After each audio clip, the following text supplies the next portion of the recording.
welcome back to another edition of NBA Fantasy Baller, brought to you by ResearchFantasy.com. This is the DFS edition for a very busy Sunday, April 2nd, 2017.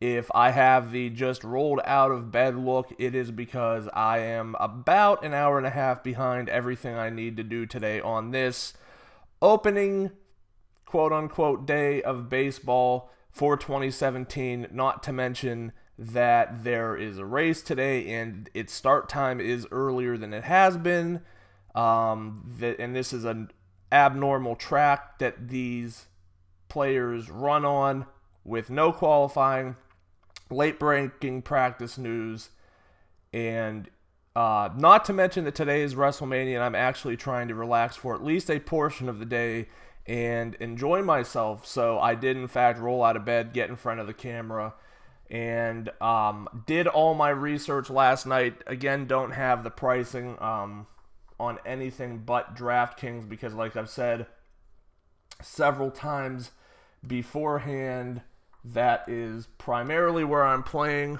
I am Nick from CWE on all your favorite fantasy sites. If you have not listened to this before, we are going to bring you our three favorite tournament plays, our core plays for the night. Not going to go into last night because honestly I was again too busy to really follow along. I know Damian Lillard came close to what he needed. Vukovic exceeded what he needed. Ulis didn't have a great game. I think Booker came at least remotely close. I know that he had a good amount of actual points. I just didn't see the whole stat line.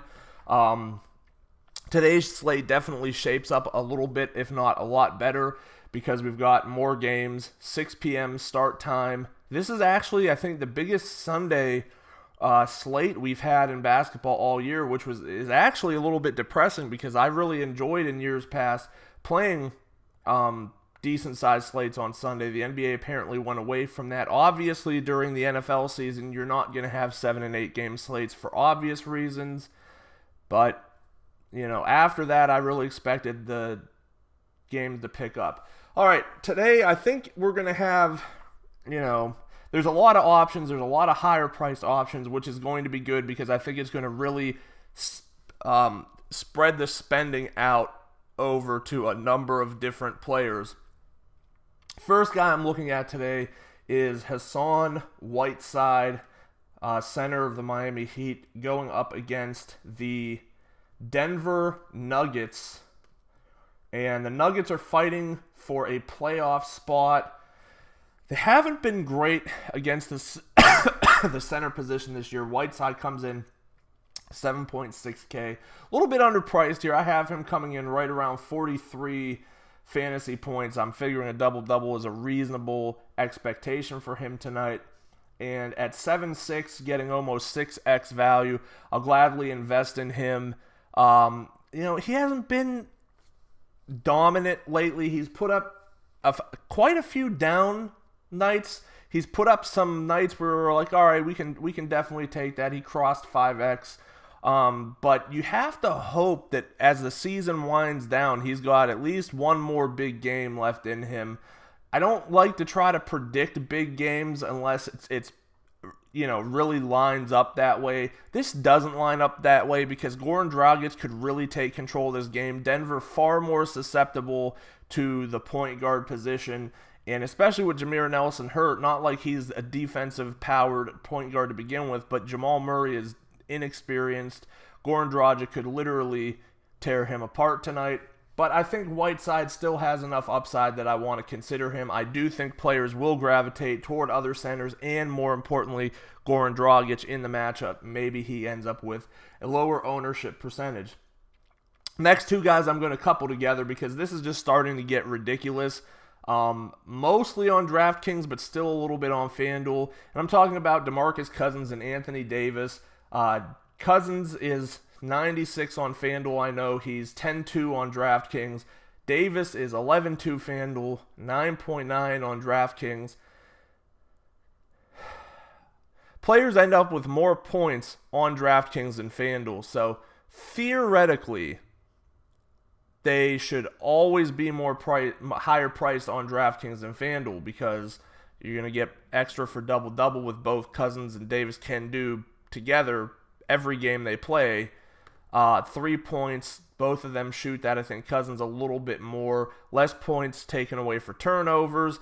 But here we have a situation where Cousins needs 51 fantasy points to hit 5x. Davis needs 49.5 fantasy points to hit 5x. That's something these guys have been doing together since the All-Star break.